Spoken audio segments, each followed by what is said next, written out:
عالمی سیاست میں بعض لمحات ایسے آتے ہیں جب طاقت اور اخلاقیات آمنے سامنے کھڑے ہو جاتے ہیں۔ حالیہ دنوں میں امریکی صدر ٹرمپ اور پوپ لیو کے درمیان پیدا ہونے والا تنازع اسی نوعیت کی ایک غیر معمولی مثال بن چکا ہے۔ یہ محض دو شخصیات کا اختلاف نہیں بلکہ دو مختلف فکر، سیاسی طاقت اور اخلاقی ذمہ داری کا ٹکراؤ ہے۔ اس تنازع کا آغاز اس وقت ہوا جب ٹرمپ نے پوپ پر سخت تنقید کرتے ہوئے انہیں کمزور قرار دیا اور معذرت سے انکار کر دیا۔ ٹرمپ کا یہ انداز نہ صرف غیر سفارتی تھا بلکہ ایک روحانی پیشوا کے مقام کے لحاظ سے بھی نامناسب محسوس ہوتا ہے۔ ایک ایسے وقت میں جب دنیا پہلے ہی جنگی کشیدگی کا شکار ہے، ایک عالمی رہنما کی جانب سے اشتعال انگیز زبان کا استعمال حالات کو مزید بگاڑنے کا سبب بن سکتا ہے۔ دوسری جانب پوپ لیو نے نہایت تحمل اور سنجیدگی کا مظاہرہ کیا۔ انہوں نے واضح کیا کہ وہ سیاست دان نہیں بلکہ ایک اخلاقی آواز ہیں اور ان کا فرض جنگ کے خلاف بولنا ہے۔ ایران کے معاملے پر ان کا موقف انسانی ہمدردی اور امن کے اصولوں پر مبنی ہے جو عالمی ضمیر کی نمائندگی کرتا ہے۔ ان کا یہ کہنا کہ امن قائم کرنے والے مبارک ہیں دراصل اس بات کی یاد دہانی ہے کہ طاقت کے مقابلے میں اخلاقی اصول زیادہ دیر پا اثر رکھتے ہیں۔ یورپی رہنماؤں کا رد عمل بھی اس بات کی عکاسی کرتا ہے کہ ٹرمپ کا رویہ عالمی سطح پر قابل قبول نہیں سمجھا جا رہا ہے۔ ظاہر کرتی ہے کہ دنیا میں اب بھی طاقت کی سیاست ہی نہیں بلکہ اخلاقی رہنمائی کی بھی کسی حد تک گنجائش باقی ہے۔ نتیجتاً یہ تنازع ہمیں سوچنے پر مجبور کرتا ہے کہ دنیا کی مزید جنگی حکمت عملی کی دنیا کو ضرورت ہے یا پھر اخلاقی اقدار کی۔ اسی پر پینل کے سامنے سوال رکھیں گے۔ ٹرمپ کی پوپ پر تنقید، پوپ کا جواب، محض بیان بازی یا طاقت اور اخلاقیات کے درمیان چل رہی پرانی جنگ کا ایک اور دور؟ زیغم صاحب، طاقت کی زبان نے ہمیشہ ہی اخلاقیات کو دبایا ہے۔ 2003 میں بھی پوپ جان پول جو تھے انہوں نے امریکہ کو عراق پر حملے سے روکا اور کہا کہ نہیں کرنا چاہیے۔ اب ایران پر بھی جنگ کی بات کی جائے تو مخالفت ہوئی لیکن ایران میں تباہی مچا دی گئی ہے۔ کیا طاقت ہمیشہ اخلاقیات کو دباتی رہے گی؟ عائشہ، یہ اتنا گہرا موضوع ہے کہ میری خواہش تھی کہ میں حسن نثار صاحب کو پہلے سنتا، پھر اپنے دو سینٹس دیتا۔ چلیں میں ان کو بعد میں سن لوں گا۔ چلیے اب آپ نے پوچھ لیا ہے تو میں اپنا عرض کر دیتا ہوں، پھر تفصیل سے حسن نثار صاحب کو سن لیں گے۔ دیکھیے، مرشد نے، امریکہ کے مرشد نے، ٹرمپ نے اپنے آپ کو حضرت عیسیٰ کے طور پر پیش کیا۔ آپ کو معلوم ہے نا، اس نے جو تصویر پوسٹ کی اپنے سوشل میڈیا میں، اس نے اپنے آپ کو حضرت عیسیٰ کے طور پر دکھایا۔ بعد میں تنقید ہوئی تو اس نے وہ پوسٹ ہٹا لی اور اس کے ایک آئیں بائیں شائیں کر کے اس نے کوئی وضاحت پیش کی۔ تو اب بتائیے اس کے آگے پوپ لیو کیا چیز ہے؟ اب پوپ تو پوپ ہے نا، ایک زمینی باشندہ ہے۔ جہاں اس طرح کا دماغ ہو، اس طرح کی ذہنی مرض ہو، وہاں پہ اخلاقیات کیا چیز ہوتی ہے؟ اور تکلیف دہ بات یہ ہے اور حقیقی بات یہ ہے کہ سیاست کی دنیا میں عموماً اور بین الاقوامی سیاست میں تو اخلاقیات کی کوئی جگہ ہی نہیں ہوتی۔ جو اخلاقیات کے لیے کھڑے ہوتے ہیں اور طاقت سے ٹکراتے ہیں وہ تو قربانیاں ہی دیتے ہیں نا، اپنے اخلاقی نظام کو برقرار رکھتے ہیں، اخلاقی اصول کو برقرار رکھتے ہیں۔ وہ ایک لمبی فتح پاتے ہیں لیکن وہ اخلاقی فتح ہوتی ہے۔ یزید تو پھر یزید ہوتا ہے نا، حسین جیت جاتا ہے لیکن یزید وقتی طور پر جو کر سکتا ہے وہ تو کرتا ہے نا۔ تو اس وقت تو وہی معاملہ ہے اور پوپ نے کھڑے ہو کے یہی کچھ دکھایا ہے نا کہ ایک طرف پوری یزیدیت ہے، یہ نسل کشی، جینوسائیڈ، یزیدیت نہیں تو کیا ہے؟ سکولوں پر بمباری کرنا، بچوں کو شہید کرنا، شہروں کو الٹا دینا، جینوسائیڈ کی پوری تہذیب کو مٹانے کی دھمکیاں دینا، تہذیبی شہروں کو تباہ کر دینا۔ مجھے بتائیے یزیدیت نہیں تو کیا ہے؟ یہ وہ طاقت کی یزیدیت ہے جو دنیا کے تمام اخلاقی نظاموں سے ٹکراتی ہے، تمام مذاہب سے ٹکراتی ہے۔ کوئی مذہبی رہنما، کوئی مذہب اس کو قبول نہیں کر سکتا، درست، چاہے وہ مذہب اسی ملک کا کیوں نہ ہو، اسی قوم کا کیوں نہ ہو۔ اور ستم ظریفی دیکھیے کہ وہ ڈپکٹ کر رہے ہیں اس کو مذہبی ایک جنگ کے طور پہ۔ یہ سب کچھ کرنے والے، یہ یزیدیت کرنے والے، ظاہر ہے یزید بھی تو اپنے آپ کو ایک مسلمان کے طور پر پیش کرتا تھا نا، یہ بھی اپنے آپ کو مسیحی کے طور پر پیش کرتے ہیں، حضرت عیسیٰ کے ماننے والوں کے طور پر پیش کرتے اور کہتے ہیں کہ ہمارا زیادہ تعلق ہے، ہم حضرت عیسیٰ کی جنگ لڑ رہے ہیں، ہم مسیحیت کی جنگ کر رہے ہیں۔ کیسی ستم ظریفی ہے.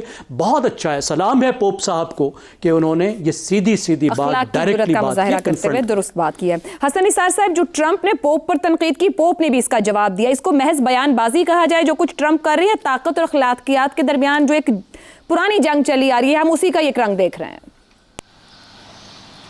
سب سے پہلے تو میں زیغم صاحب کا is very graceful, very kind and very generous.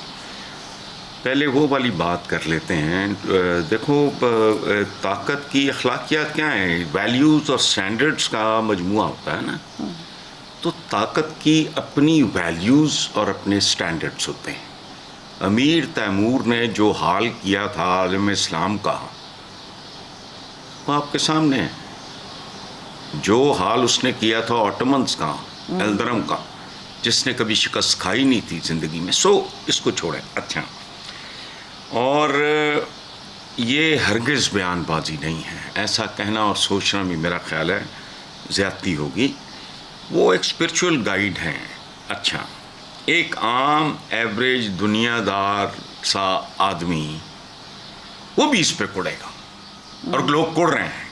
خود امریکہ, پورا ویسٹ اور باقی دنیا میں کیا رد عمل ہے؟ وہ تو بیان بازی نہیں ہے لوگوں کا. ظاہر ہے ابھی یہ زیغم صاحب نے بڑی خوبصورتی سے نا ایک جملے میں وہ بات بیان کرتی. کس کے بارے میں ہے آپ مجھے بتاؤ. یہ تو اگر ہندو بچوں کے ساتھ بھی ہو رہا ہو مجھے اتنا ہی دکھ ہوگا. ایک ایوریج آدمی, ایک کامن مین, میرا تو نہ سیاست فلانا, نہ اخلاقیات, اسپرچویلٹی, میرا تو کسی چیز سے کوئی تعلق ہی نہیں ہے. یہ فطری بات ہے. اگر آپ ناپاک نہیں ہو, آپ کی روح ناپاک نہیں ہے, تو کل بلائے گی ضرور. آپ اپ سیٹ ہوں گے, آپ ڈسٹرب ہوں گے. تو وہ میں شیئر کرتا ہوں ان کے ساتھ. میرا تو ان کو بہت بہت میری دعائیں ان کے لیے. اور ایک بات آخری سن لیں کہ امریکہ کے سابق سی آئی اے ڈائریکٹر, اس نے کہا ہے ٹرمپ کو عہدے سے ہٹاؤ. یہ واضح طور پہ غیر متوازن ہے ذہنی طور پہ. ٹھیک ہے, بالکل, اور ایسا رپورٹ بھی ہو رہا ہے ان کے اندر بھی یہی. بالکل ایسا. جی میں وہی عرض کر رہا ہوں نا, میں نے تو نام لیا بندے کا. تو وہ تو پوپ نہیں ہے, وہ تو ایک اسپرچول گائیڈ ہیں. ان کا حق بنتا تھا, ان کا فرض بنتا تھا. ٹھیک ہو گیا, درست ہے جی. شہزاد صاحب, امریکہ کی اکثریت بھلے ہی پروٹیسٹنٹ ہے, اگر 20% کے قریب رومن کیتھولک موجود ہیں. پوپ کو دنیا بھر میں عزت کی نگاہ سے دیکھا جاتا ہے. ایون ایران کے جو ہیں رہنما عباس عراقچی, ان کا بھی اس پہ اسٹیٹمنٹ آیا. ٹرمپ کی ساکھ کو کچھ ہو نہ ہو, مگر کیا ریپبلکن کی سیاست کو فرق پڑے گا امریکہ میں, جس طرح کی وہ یہ بیان انہوں نے دیا اور پھر اس کو جسٹیفائی بھی کیا اس کے بعد؟ نہیں, ہرگز کچھ فرق نہیں پڑے گا. اصل میں دیکھیے, پوپ لیو جو ہے نا, پوپ لیو جب 2 سال غزہ میں ظلم ہوتا رہا, جینوسائیڈ ہوتا رہا, پوپ لیو یہی پوپ لیو تھے جو آواز شاید ایک آدھ دفعہ نکالی ہوگی ہلکی سی. میں نے تو کوئی نہیں دیکھا اتنا بڑا کوئی ان کی طرف سے ایسا علم بلند ہو کہ یہ ظلم کو روکا جائے, اس طریقے سے بات کی جائے. تو بہرحال دیکھیے, ویسٹ چاہے وہ ریلیجیس پالیٹکس ہے یا ویسے پالیٹکس ہے یا جیو پالیٹکس ہے, وہ اپنے نظریے اسی طریقے سے چلاتا ہے جیسے وہ چلاتا ہے. ہو کیا رہا ہماری اس ڈسکشن کے اندر؟ ہم تو ٹرمپ کو دیکھتے نا, یہ اصل میں یہ سر پھرے لوگوں کا زمانہ آ چکا ہے ہمارے ہاں. یہ عقل سے آری لوگ, یہ جو پاگل لوگ ہیں نا, پاگلوں کا دور ہے یہ جو جس میں سے ہم گزر رہے ہیں. تو اس لیے روزانہ ہمارے پروگرام کے اندر کوئی نہ کوئی پاگل پن سامنے آ جاتا ہے. 4 چیزیں ہیں, مذہب, تہذیب, اخلاق اور طاقت. ان 4 چیزوں کو آپ گٹمٹ کر کے ٹرمپ اور پوپ کے درمیان جو آپس میں جو ایکسچینج ہوا ہے اس کا آپ تھوڑا پیچھے چلے جائیے. آپ دیکھیے کہ کہاں تھا ناروے یا سویڈن, کہاں کے اخبار یا ڈنمارک کے اخبارات کے اندر کس طریقے سے کوئی کیریکیچر کیا گیا تھا. وہ کسی ایسے شخصیت کو نہیں چھوڑتے. وہ اپنے یعنی جیزس کی, یا میں تو نام لیتے ہوئے گھبراتا ہوں, جیزس کا بھی کیریکیچرز بنا کے اپنے چیزوں میں ڈالتے رہتے ہیں. تو امریکی تو ویسے ہی ان کے ظلم سے, پرسیکیوشن سے بھاگے ہوئے لوگ ہیں. ان کی تو سوچ کا انداز ہی مختلف ہے. ان کے ہاں جو ریلیجن ہے وہ مکمل طور پر ذاتی عمل ہے, اور وہ کوئی اس سے بعید نہیں ہوتے کہ کسی نہ کسی طریقے سے اگر کوئی ایک کیریکیچر یا کوئی بات ایسے کر دی جائے. اب ٹرمپ کو یہ کرنی چاہیے تھی یا نہیں, وہ دوسری بات ہے. میں نے کہا یہ پاگلوں کا دور ہے. اس پاگلوں کے دور کے اندر ہم پاگلوں کو ہی ڈسکس کرتے جا رہے ہیں. لیکن تھوڑی سی تاریخ میں جا کے دیکھیے آپ کو اندازہ ہو جائے گا کہ اصل میں اس کی بنیاد کیا ہے. یہ لوگ گھبراتے نہیں ہیں اس طرح کی. مذہب ذاتی چیز ہے, تہذیب اور چیز ہے, اخلاقیات اس سے بھی زیادہ فرق چیز ہے. تو ان کو جب طاقت کے ساتھ آپس میں کھڑا کرتے ہیں تو ہمیں ایک گڑبڑ قسم کی سچویشن نظر آتی ہے. تو مجھے لگتا ہے کہ جو بات ہوئی ہے نہیں ہونی چاہیے تھی, ہو گئی, لیکن اس سے کیا کسی کو کوئی فرق پڑے گا؟ ہرگز کوئی فرق نہیں پڑے گا. نہ سیاست پہ فرق پڑے گا, نہ کسی اور چیز پہ فرق پڑے گا. رومن کیتھولکس ایسے ہی امریکہ کے اندر 20% آپ نے کہا, مجھے تو یہ بھی نہیں پتا تھا کہ 20% ہے وہاں پہ. تو یہ سارے پروٹسٹنٹس کی طرف کے طرح طرح کے وہاں پہ ان کے چرچز ہیں, طرح طرح کے ایونجلسٹ ہیں, طرح طرح کے وہ مذہب کے اپنے اپنے طریقے لے کے چلتے ہیں. تو میرا خیال ہے کہ تھوڑا سا ذرا ہمیں اپنے تجزیے کو, میری نظر کے اندر, میں حقیر سا آدمی ہوں, اتنا پڑھا لکھا تو نہیں ہوں جس طرح کے ہمارے یہاں باقی ہیں, لیکن کہنے کا مطلب یہ ہے کہ تھوڑا سا ذرا اس کو اگر ایک ترازو میں تول کے اور تاریخ کے اس میں رہ کے دیکھا جائے تو شاید ہمیں نظر آئے کہ یار ان لوگوں کے نزدیک جو ہمیں چیزیں عجیب لگتی ہیں ان کے نزدیک شاید اتنی عجیب چیزیں نہ ہوتی ہیں.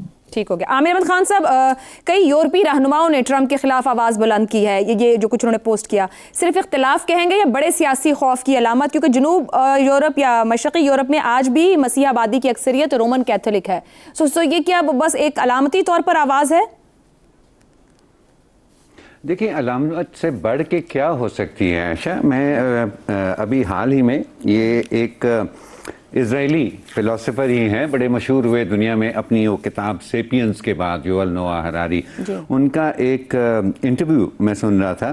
تو ان کا کہنا تھا کہ دیکھیں اگر دنیا صرف بیوقوف ہوتی نا تو وہ کچھ ایجاد ہی نہ کر پاتی, اور اگر وہ صرف عقل مند ہوتی تو اپنی کسی ایجاد کا غلط استعمال نہ کر پاتی. اب مسئلہ یہ ہے کہ دنیا اتنی عقل مند بھی ہے کہ وہ نت نئی ایجادات کرتی پھرے, اور اتنی بے وقوف بھی ہے اسی وقت کہ وہ ان کا غلط استعمال کر سکے. تو یہ جو ہے نا, یہ آپ میرا خیال ہے موجودہ صورتحال کے اندر ہمیں بڑی کلیئرلی یہ سچویشن نظر آتی ہے کہ ایک ملک جو کہ عقل مندی کی بھی ایک حد تک عقل مندی کی بھی معراج پہ ہے کہ اس نے مصنوعی ذہانت ٹائپ چیز جو ہے وہ بھی ایجاد کر لی, اور پھر وہ اس بے وقوفی کی معراج کے اوپر بھی ہے کہ وہ اپنی تمام ایجادات کو ایک اتنا غلط استعمال کر رہا ہے کہ اس نے پوری دنیا کو ڈی اسٹیبلائز کر دیا ہے. تو اگر یہ جب تک یہ بے وقوفی اور عقل مندی کا کمبینیشن ساتھ ساتھ چلنا ہے تو دیکھیں اخلاقیات ایک بہت ہی سوفسٹیکیٹڈ اور بہت ہی ایک ہائی لیول چیز ہوتی ہے. وہ آپ کا ایک مورل سٹیئر تو ہو سکتا ہے, لیکن وہ دنیا کے اوپر کوئی کوئرسو پریشر جو ہے نا وہ نہیں اپلائی کر سکتا. تو مجھے لگتا ہے کہ یہ ہمیں اب اپنی بے وقوفی, فی الحال ہم اس بے وقوفی کے دور میں سے گزر رہے ہیں, اور اس بے وقوفی کو بڑی دیر تک ہمیں بھگتنا پڑے گا اس سے پہلے کہ عقل مندی جو ہے وہ واپس تھوڑا سا لوٹ کر آئے اس دنیا کے. درست ہو گیا. تو عامر احمد خان صاحب کہہ رہے ہیں کہ بے وقوفی کا ایک اوپر سر پھرے دور کا بھی کہا گیا, اور اس میں فی الحال عقل مندی یا اخلاقیات کا وہ صورت یا وہ حال نظر نہیں آتا جس کی شاید ہم امید رکھتے ہوں. پروگرام سے اتنا ہی, اجازت دیجیے, اللہ حافظ.